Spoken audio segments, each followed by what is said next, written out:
listening to the Betmaker Show. This is the NFL 2020 quarterback analysis and preview for Friday, May 29th, 2020. And now, live from Las Vegas, the host of the Betmaker Show, Brian Blessing. All right, folks, we're racing towards the weekend and racing towards the start of a football season, we hope, in training camps. And the one thing the NFL does have in its corner is time, more time than other sports, and they're going full steam ahead. So shall we as well? Brian Blessing and Bruce Marshall in Las Vegas. Bruce from the legendary publication The Gold Sheet. Gaining on it, Bruce. Slowly but surely, signs of life. The NFL, they're getting good word around the country that governors are, and even in New York State, they're saying training camps are good to go. Yes, and you know we've seen even preseason schedules come out here in the last week, so they're planning to go with the preseason. It looks like too, and which is good. Though no resolution yet on the fan thing and how many people might be allowed in the stadiums, and that will take a little bit of a while to sort. But yeah, we do seem to be picking up steam, and we still actually have some time, even though May seemed to go a little faster than April as things started to pick up a bit. We're still at least more than a month before the NFL is going to have to make a go or no go decision, at least for the preseason, and so still a little bit of time to work out the bugs. But it looks like all systems go, and at the least now it looks like they're going to play games with few or no fans in there, and that's certainly better than no fans. Well, today, maybe we'd focus on the quarterbacks in the NFL, always an intriguing topic. Of course, the most important position on the field. Just as an overview, Bruce, are you on board with this? I would say where we sit today, to me, it's almost light years ahead of where we were, let's go 6, 7, 8, 9 years ago, where it was like, there were 10, maybe a dozen, I would deem high-end or good quarterbacks, and the quarterback play was just brutal in the NFL. Like the bottom third of the league, maybe even the bottom half of the league, they're like, there's only so many really true, outstanding quarterbacks. You say, I'm comfortable with this guy. Yeah, I think this guy can lead me to the promised land. And I think the younger quarterbacks in the last 3-4 years that have come in the league, I think overall, I think the depth of quality in the quarterback play has improved mightily in the NFL. Are you in agreement with that? Yeah, I would agree with that. And I think you touched on something that might have some reason to do with it. The younger generation of quarterbacks that's coming in, as the NFL has adapted and adjusted, and its offenses now are more mirroring the college offenses, more so a more direct fit and relation than maybe past decades, when you'd have a lot of colleges running some offenses that just didn't have any resemblance to an NFL offense. But now, a lot of the NFL teams are running, and the college teams are running offenses that are not too different from one another. And I think I don't ever want to say it's easier for a rookie quarterback to come in than it might have been 20, 30, 40 years ago. But the game is somewhat similar now. And I think that might be have something to do with it. And I think you're right, though. I think most of the teams, are pretty good. Now, the one question I have is the depth factor. I mean, a lot of teams, once you get beyond one quarterback, that's a great point. Yeah, but they don't get enough chance to play or whatever. So that's a little concern. But no, I think generally you are right. And to that point, I have long said, and I get it in a salary cap era, but the teams just never invest enough in a quality backup, just because the sheer nature of the game. If you've got a guy that you can survive 2, 3, 4 weeks with, when a star quarterback gets hurt, you can survive, you can salvage a season. I mean, clearly it's a terrific football team. Teddy Bridgewater, a great example last year, and the Saints kept their head above water. Roethlisberger gets hurt, and the Steelers are life and death in every game. Yes, and another thing now, the way that the contracts are structured now, and with the the feature quarterbacks taking up so much oxygen and taking up so much of the salary room there, it's sort of depressed the market, at least contract wise, for the backup quarterbacks, and that's why I think in the last decade, if there was one situation that sort of encapsulated the way the NFL is dealing with this stuff contract wise, and the model a lot of these teams would like to adopt if they can, is what Seattle did when Russell Wilson came in. It could have been Wilson, it could have been anybody else. So let's just who played as a rookie, but let's use Wilson as the example, because Seattle had Russell Wilson on a rookie contract into his fourth year when they redid some things. But for a few years there, they were spending so little money on quarterbacks. Now, they did have Matt Flynn that first year. They came in as a free agent, but they moved him out pretty quickly. But they had a couple of years where the Seahawks, their best years under Pete Carroll, they were able to spread that salary they would have normally used on a veteran quarterback, and most teams were using on veteran quarterbacks, around the rest of their roster, so they could pay the other positions more. And when the Seahawks won that Super Bowl in Wilson's second year, that was like a great example of two teams. Denver was paying big for Peyton Manning and just didn't have as much money to spread around the rest of the roster. And Wilson was one of the lower paid Seahawks in his second year. And so Pete Carroll and John Schneider were able to bolster up the rest of the roster there with more salary committed to the other positions. And you see this, a lot right now. Teams nowadays would like their rookies, their young quarterbacks, if they got a chance to play early, they're usually going to do it before the end of their first year. And it's financially good for teams to have quarterbacks play. The better quarterbacks, get them in there early, because salary-wise, it allows more flexibility for the rest of your roster. Yeah, I mean, again, to the overview, and the dollars that they make are outlandish. But you don't begrudge any player anything. If you can get it, get it. But the one thing I think back to the beginning of the topic is that the entrenched guys that have learned the ropes and know what they're supposed to do, and that coincides with great ability, make them elite.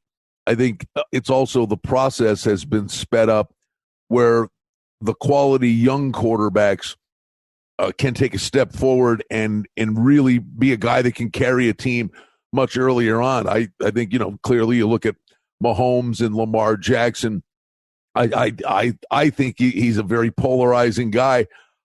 I think with a slight tweak here and there and a better supporting cast, I can see a guy like Josh Allen really taking a big step forward this year. But the young quarterbacks have shown that prowess earlier in their career, I believe. Yeah, they have, and they're most of these teams when they're going with a young quarterback. I mean, they're these aren't the Super Bowl teams from the previous year, so they're more willing to give the young guy a look, and that's not itself that unique. I mean, we can go way back as far as we go. Usually, the high quarterback draft picks usually went to teams that needed quarterbacks. They were in trouble, and a lot of them played early in their careers as we go back in history. But you're right. They do seem, a lot of these guys, the Mahomes model, I think now might be, at least style wise, moving forward. That's something I think you're going to see some NFL teams try to mimic. I know Green Bay was thinking that with Jordan. I was immediately going to say, the guy that reaped the financial rewards of this will be a guy like Jordan Love. Yeah, absolutely. But I think we're going to see some teams make some mistakes going down that road. I'm not saying Green Bay made a mistake yet, but Mahomes is Mahomes, and there's very few like him. So that comparison, we've seen this with coaches throughout history here, Brian. How many teams are trying to mimic the Patriots? Getting a guy off of Bill Belichick's staff really hasn't worked for any of them.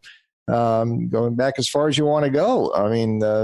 Vince Lombardi's aides didn't end up They weren't Lombardi. So the mimic thing always doesn't work in the NFL, but I think it is something to watch. To that end, would you give Joe Burrow a real shot to, make a little bit of noise this year with the Bengals? The one thing I would say, from a stats perspective, I could see him doing some good things. It would clearly help him if A.J. Green didn't look in the mirror, sneeze, and get hurt. But I think, too, in many instances, he's going to have to throw a lot because the Bengals likely will be behind in a lot of football games. At least that kind of makes sense. But Burrow had such an incredible record-setting college season, and we're talking about the success of young quarterbacks. What kind of noise can he make right out of the gate? Yeah, it looks like of these rookies, Brian, he's most likely to be in there. And the Bengals are they've moved Andy Dalton out. So it's going to be him. Some of the other early round quarterbacks or first round quarterbacks, Tua, Herbert, don't figure to be in there right from the get go. But Burrow will be. I think Burrow's got a chance to be really good and one of the best, but I'm not going to go there yet with him because at this time last year, I don't want to say Burrow was an afterthought, but nobody was thinking he was going to have that sort of season like he did at LSU. Tua at this point last year was much more highly regarded. And you got to remember, that was such a unique thing at LSU last season with the offense and with the receivers and just the whole concept and Joe Brady as coordinator, what he was able to come in and do. It's not going to be the same this year for Burrow. He's not going to have all those advantages. And you're right. It would help if A.J. Green didn't get hurt again. This was a 2-14 team last year. In the Bengals' defense, it was a good 2-14 if you can be good at 2-14. There was a lot of games the Bengals could have won that they lost very close. Starting right off in week 1, they lost that game by 1 point up in Seattle, and that seemed to kind of trademark their season. That's how games went. But to answer your question, it took me a while to get around to it. I don't know about Burrow. I wouldn't expect him to come out firing. And if he's going to be as good as he was in college, I think that's up in the air. I'm not ready to ordain him the next big thing quite yet. Well, and then there another category of guys like Jared Goff comes in, and the Rams were spectacular. They go to the Super Bowl, and Goff himself, I think the team collectively kind of fell off a map. Then there's the injury quotient where you have Carson Wentz who's on the way to an MVP season before he gets hurt and just doesn't look like the same guy coming back. The hard thing is the sustainability of the young guy and projecting who is the Russell Wilson that's going to do it every year and be durable. Yes, and again, back to Wilson there, a great example. And he was not a high first-round pick. So, you can find these nuggets like that in the draft. Wentz, a good example. Injuries can sidetrack. Derek Carr's another. Look like his career's on the ascent. I don't think he's ever quite been the same since he had that leg injury at the end of 2016. Wentz is kind of interesting because the Eagles, the last 3 years in the playoffs, and, Wentz has been hurt for the playoffs, each of those years. And they had Nick Foles when they won the Super Bowl a couple of years ago. And they've been wondering about their backup situation. We saw in that Seattle playoff game last year, they were down to Josh McCown in that game after injuries again. They did draft Jalen Hurts in the second round. So this is sort of a backstop there just in case Wentz keeps getting hurt. But injuries are the great X factor here. And some of these guys, once you get in that injury train, it's hard to get over it. And that's why durability, a guy like Russell Wilson who never seems to get hurt, that's another factor, in his favor.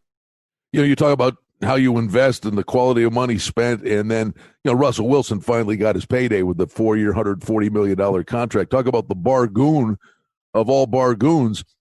Lamar Jackson, just based on, where he went with other quarterbacks that had gone ahead of him, a 4-year, $9.4 million contract, $8 million in guarantees when he signed the thing. He's literally going to make $3 million the next 2 seasons. the reigning MVP of the league. I don't know. You signed it. But what else are you going to do? They're kind of slotted in there. But you wonder at some point, maybe you run with it this year. But, boy, they're probably better served to tear this thing up and reward this guy, to keep him a happy camper. But can you imagine that this guy is going to be making $3 million this year? Yes, and he's the best example right now. This might even be better than Russell Wilson a few years ago. But Baltimore with Jackson is about where Seattle was, 2013-14 with Wilson. They're not having to spend much money on their quarterback. They're going to have to pay up in 2022 with Jackson. But this is why Baltimore and people analyzing this season with the Ravens, why I think they are definitely going to be right there again, is because they've got so much money to use elsewhere in their roster, and they will do it very well because they don't have to lock up that much money with their starter. And right off the bat, you look at what some of these other teams are having to pay for their quarterbacks, and look where Baltimore is and how much money they're going to have to invest.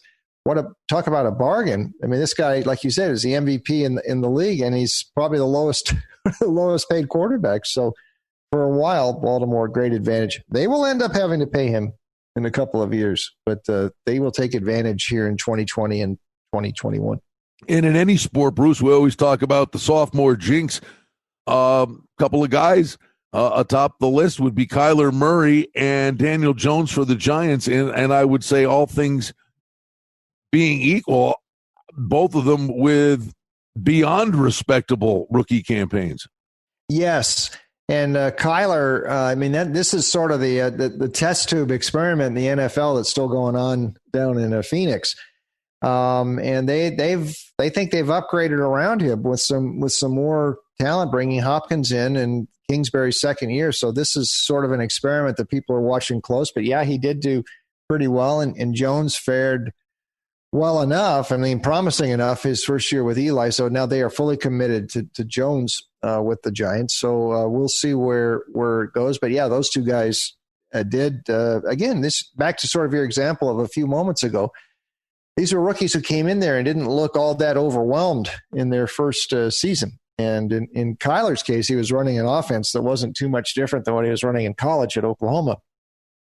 But they acclimated pretty well to their first year. So I think that kind of goes back to your point. The better rookie quarterbacks coming in now seem to be able to handle this thing a little bit more in numbers than they were in past.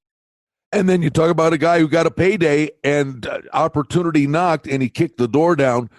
Remarkable. I think if you went back a year ago, Bruce, you could have been looking at Ryan Tannehill making, $3 million as somebody's backup. And 365 days later, he's sitting on a 4-year, $118 million contract. Yes. He was really effectively into the backup quarterback market there. And for the rest of his career. Yeah, for the rest of his career. And where like Andy Dalton is gone now and some others. But he got one chance there and everything just fell into place for him. And yeah, that's and it worked for Tannehill. Now, the guy he ended up beating out last year may have an opportunity to do that. He might be this year's Tannehill, the guy who beat him out last year, and that's Marcus Mariota with the Raiders now. The Raiders' commitment to Derek Carr is slim right now. They're going to give him another shot, but they're not going to sync with him anymore. And if they struggle or if he gets hurt, Mariota will have his chance. Another one was Teddy Bridgewater last year, and he got his chance. He was into the backup quarterback market, though at the higher end of that. But, there's always an opportunity for a guy if he gets a chance and shows well, all of a sudden he can thrust himself back up into the next level. That was Bridgewater last year, and he parlayed that into a nice deal with the Panthers as their quarterback for the next couple of years. So, things like that can happen. Mariota's the one I would watch this year. He could be the next candidate to be the next Tannehill or Bridgewater if he gets a chance at the Raiders, and he might. Betmaker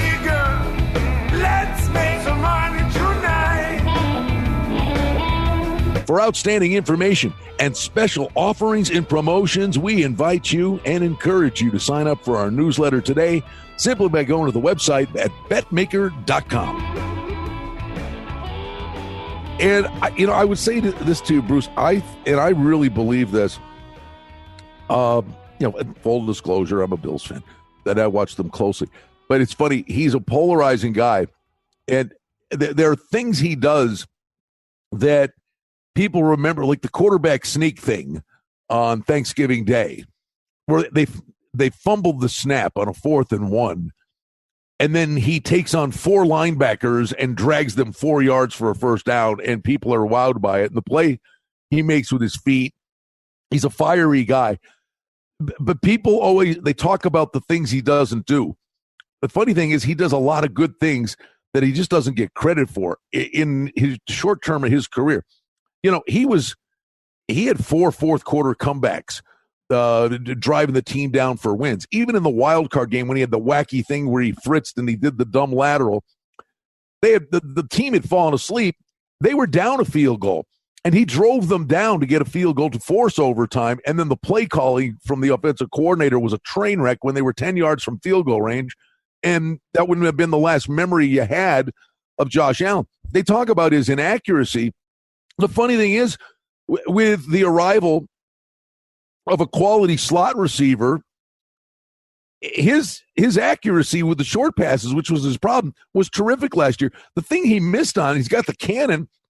He missed the handful of big opportunities they had over the top, but he is so committed that twice now he's staged a deal in the offseason in California throughout the pandemic, and finally went and flew to Florida as things were starting to lighten up, and he's finally hooked up all the wide receivers and Stephon Diggs, and they're working out in Florida.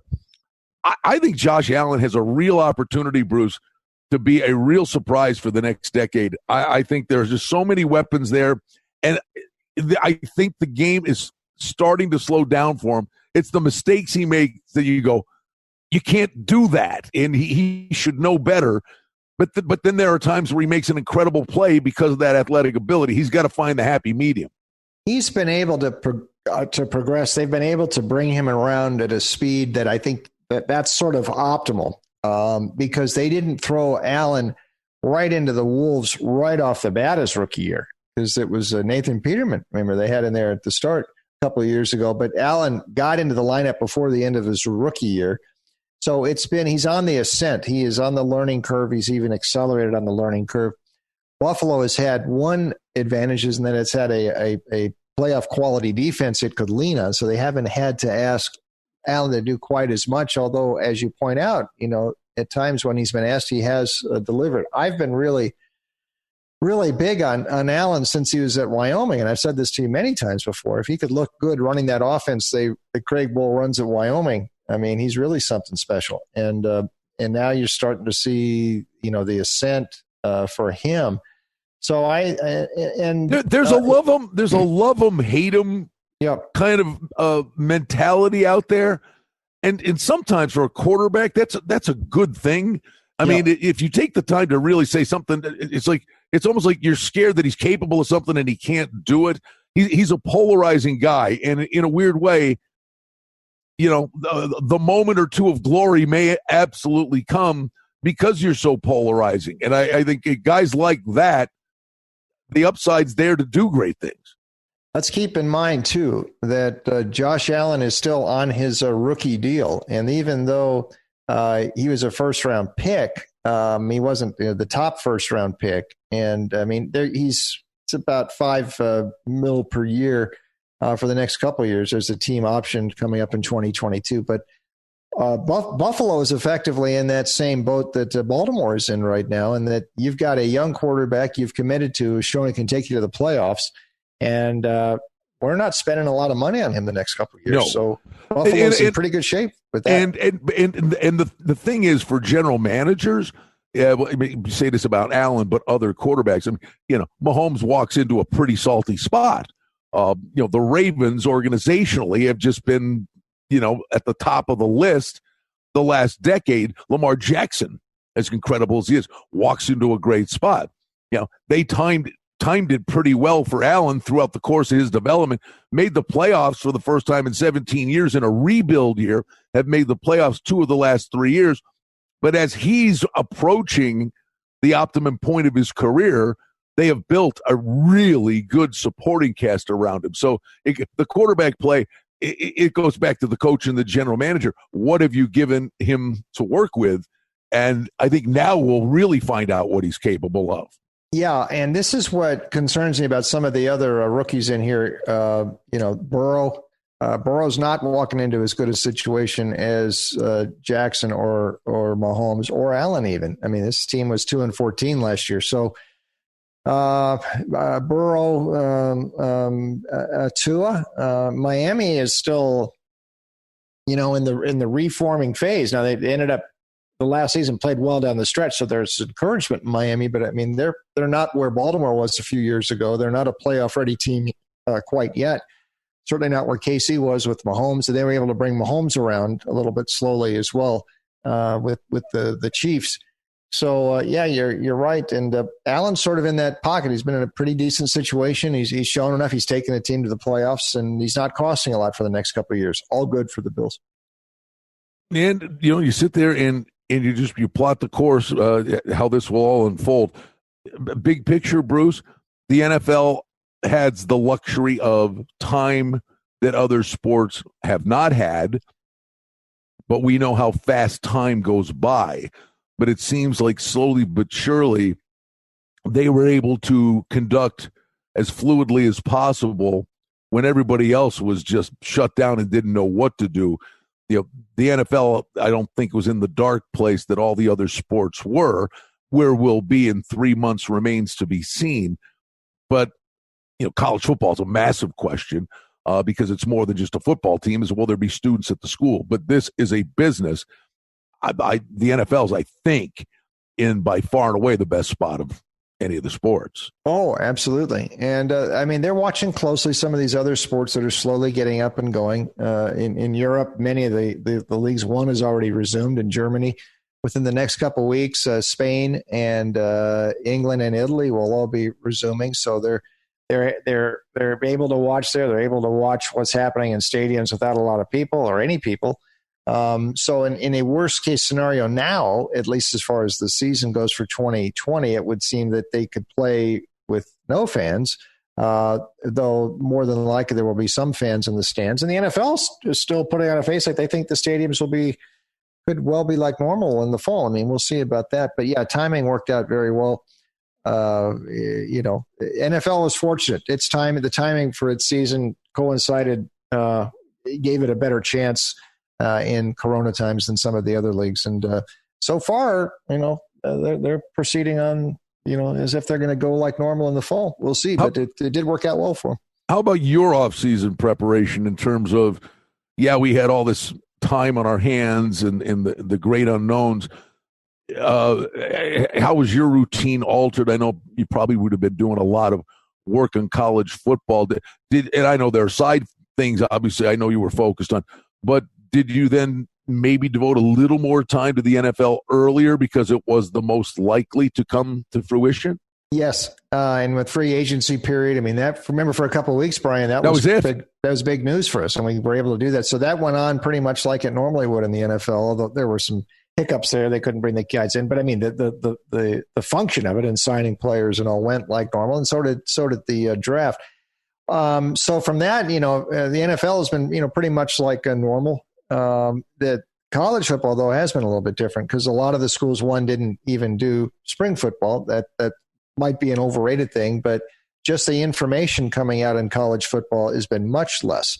The college football thing has been a little bit harder, and we're going to have to fast forward that a lot once we get word on college football, which we're not going to get for a while.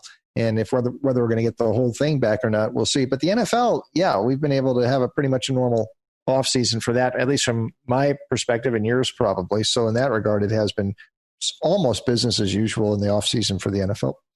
And we already have numbers up, week 1 lines, the odds. And it's amazing just from the betting perspective, the new things that are out there. I mean, now they're even, and we always say the odds makers are only limited by their creativity. But odds to win the MVP now, odds to be the coach of the year. We're seeing things like that. The menu just gets bigger and bigger and bigger.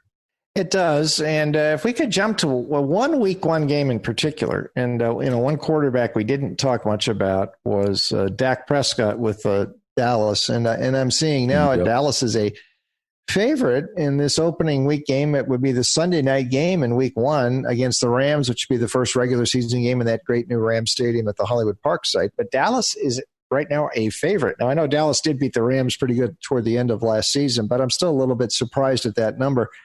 And I will say this about Dak, and this is going to be an interesting – they've been talking about this for a while now, his contract situation in Dallas, and Jerry has yet to commit to a long-term deal on Prescott.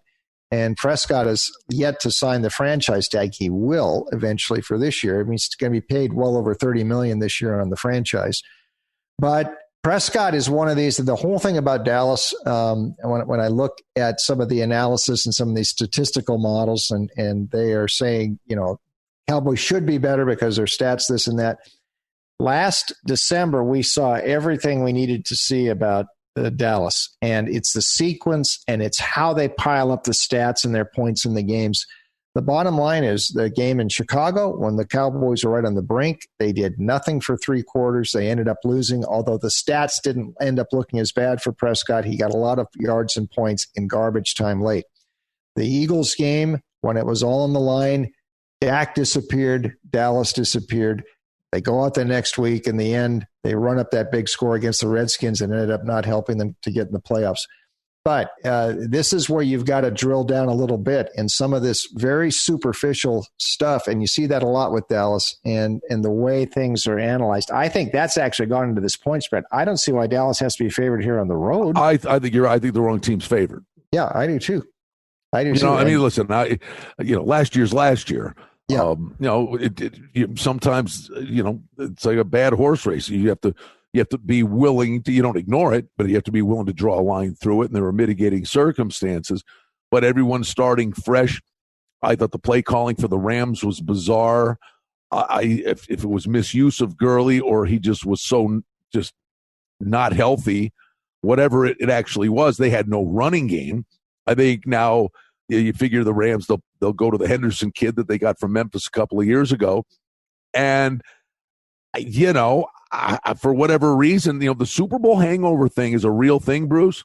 Yes. And a year removed from that, a year and a half ago, McVay was a genius. Last year, you're looking, what the hell is he doing? You can't throw the ball 50 times a game. So, but that being said, there is the Dallas hype machine when it comes to just how many times they're on TV. Yeah. And honest to God, the odds makers, power rankings is not what it's all about. They're making a number that's going to generate two-way action. They're making a number based on what they think the public will do, and many times, or what the market will do. And in many instances, it's people go overboard with what they last witnessed. Yeah, and I know the McCarthy thing, bringing in a new coach, that might have something to do with it too in Dallas. But even then, that's assuming that McCarthy's going to hit the ground running and everybody's going to respond. Remember, the thing in Green Bay had crashed and burned when he left there. And he's a decade away from that one Super Bowl when he got with the Packers. So I'm not sure. I think it's an upgrade, but I'm still not sure. But it looks like the market and the odds makers have already built in the fact the market thinks it's going to be an upgraded head coach upgrade. And I think that's a little dangerous assumption to make at this point. Another quarterback we didn't mention. Guy keeps cashing a nice ticket. Talk about a charmed life that Kirk Cousins, right? That a quarterback went in the first round of the draft, and then they come back and take him on the same team in the third round. And he's been able to churn that into a payday. He's another polarizing dude. Yes, and he kind of reminds me of there's a pattern with him and Lynn Dickey, if you remember. Yes. Back he was drafted the same draft as Dan Pastorini in 1971 with the Oilers. He came a couple of rounds later than Pastorini, who went right at the third pick in the first round after Plunkett and Archie and Pastorini out of Santa Clara, by the way. But Dickey ended up there and sort of eventually moved from like RG3 was with the Redskins, And Dickey played some with the Oilers, but eventually his career took off when he moved. And he had some good years with Green Bay. Cousins is sort of the modern day Lynn Dickey. And he's been paid so well, and he had a lot of money guaranteed when he signed with the Vikings. They just re-upped him again this year, or they're a couple of more years with Cousins they're going to have. So even those years he was on the franchise tag in Washington, and a lot of people are saying poor Cousins, he was still getting paid over 20, 25, and 30 million, in Washington. So he was never in the poorhouse. He's done very well for himself. And yeah, it's worked out good for Cousins' bank account for sure. No doubt. So, hey, we're getting closer, Bruce. That's the good thing. Fans, I couldn't tell you. If it's a third of the fans are in a stadium. The one thing is, just as an overview of where we sit today, is that the governors that seem to be more entrenched than anyone on both coasts, if you wanted to say Newsom in California, Cuomo in New York, all of a sudden they've spun on a dime where, training camps, and we want pro sports teams. And, these were the guys with the stay-at-home thing more than anybody, and even they're starting to loosen the reins here a little bit. Yeah, and, they're listening to their constituents, too, who, if it can be done safely enough, they'd like to at least give it a try. Even Governor Whitmer in Michigan has said that she'd like to see football in the fall. So, yeah, I think that's the sentiment. They're going to give it a go, and we'll just have to see how it is. But until they pull the plug, and I don't think they're going to do that in the NFL. I think we can plan on football as mostly as normal in the fall in the NFL. Well, I mean, this is as much for our good friend, our producer Mike, with those Michigan roots. Governor Whitmer, I mean, maybe that would be the only benefit of what she does if it keeps the Lions off the field. There you go. And frankly, maybe it's not football she was working on. Maybe they were doing a scouting mission for a big Bass Pro fishing tournament, and that's why she sent her husband up to the lake. I mean, it could have been all sports related. Well, or the Tigers too. She has spared Detroit fans from watching the Tigers this spring as well. Oh, sorry, Mike. That might have got edited out, Bruce. Anyway, it's always a treat talking to you, bud, and we're getting closer, and we'll have a lot more to talk about next week. Have a great weekend. Okay, Brian, you too. Thanks. Betmaker, let's make some money tonight. Well, that's the Betmaker Show for now. We publish multiple times each week.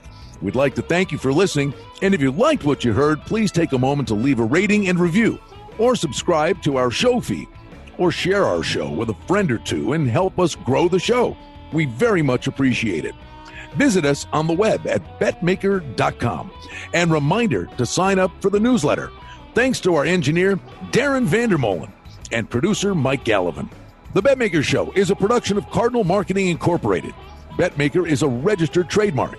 Any rebroadcast, reproduction, or other use of this content without the express written consent of Cardinal Marketing Incorporated is strictly prohibited. The handicapping and sports odds information contained on this podcast is for entertainment purposes only. Please confirm the wagering regulations in your jurisdiction, as they vary from state to state, province to province, and country to country. Using this information to contravene any law or statute is prohibited. The podcast is not associated with, nor is it endorsed by any professional or collegiate league, association, or team. This podcast does not target and is not intended for an audience under the age of 18. If you think that you have a gambling addiction, stop this podcast now and please seek help. Gambling and betting on sports is a form of entertainment and should be about having a good time. But when done excessively, it may negatively affect other areas of a person's life, such as their physical and mental health, school or work performance, finances, and or interpersonal relationships. At Betmaker.com and The Betmaker Show, we're concerned about the addiction that gambling may cause, and for this reason, we encourage everyone to practice responsible gambling. An approach to gambling that helps you ensure that it remains an enjoyable activity. Here are the main principles of responsible gambling. Don't think of gambling as a way to make money. Always gamble with money that you can afford to lose. Set limits and stick to them. Never chase losses. Don't gamble when you're depressed or upset, and create a healthy balance. Always be aware of how much time you spend gambling or thinking about gambling. And do not allow gambling to cause you to miss out on time with family and friends or time spent on other activities you enjoy. By following these guidelines, gambling can be a good time and great entertainment.